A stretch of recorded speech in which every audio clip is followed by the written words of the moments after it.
Thanks for joining New Jersey News Network. I'm Kimberly Kravitz. As the U.S. waits on emergency use approval for a COVID-19 vaccine, the FDA has granted authorization for the first non-prescription over-the-counter at-home test kit. The tests are available at Pixel by LabCorp. Anyone 18 and up is eligible to buy this kit.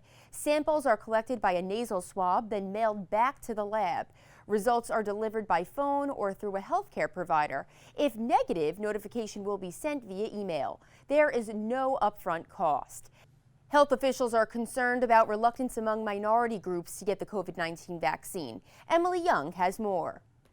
As the COVID positivity rate for the city of Newark stands at over 20%, certain wards even reporting a 40% positivity rate, University Hospital in Newark gearing up to receive thousands of doses of the Pfizer vaccine.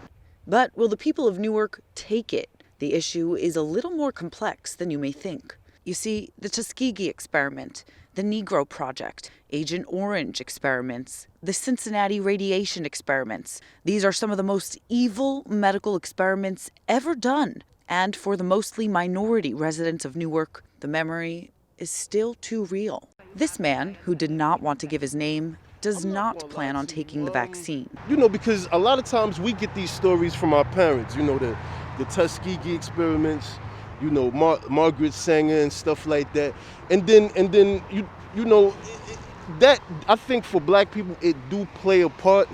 You know what I'm saying? It really does. Me growing up in high school and hearing about experiments being done on people and such, I don't want that to be done on me, so. Yeah, and I think that's the reason why they trying to make this big concerted effort to try to convince us that the vaccine ain't safe. Because they also know what was done to us in the past. You know what I'm saying? And so now it's like, when Bill Gates and his wife said black people are gonna be the first to get it, I don't know how to take that. Like, what do you mean? Dr. Sharif El-Nahal, president and CEO of University Medical Center, explains the challenges the medical industry currently faces.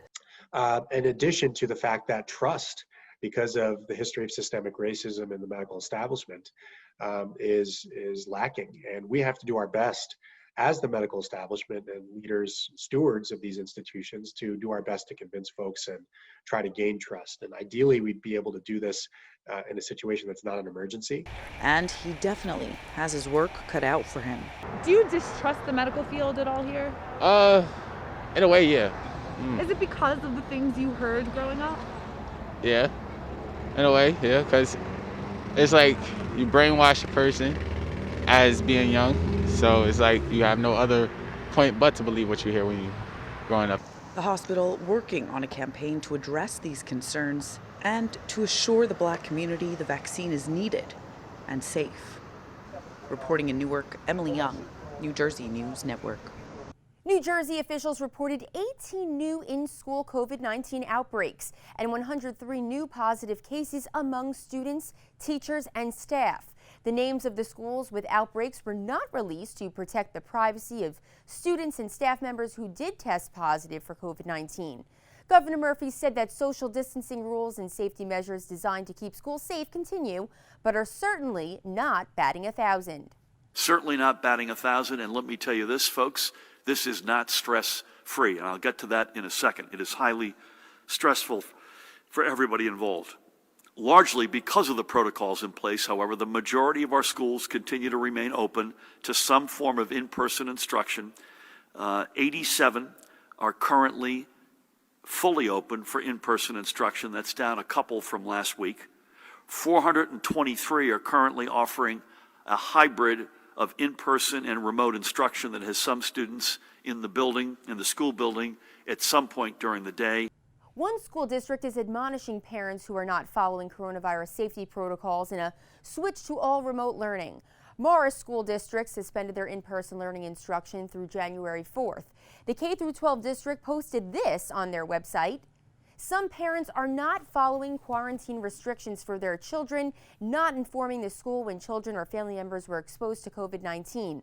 This district has 10 schools and enrolls 5,200 students. For more on these stories, you can visit njnn.tv. Thanks so much for watching. I'm Kimberly Kravitz.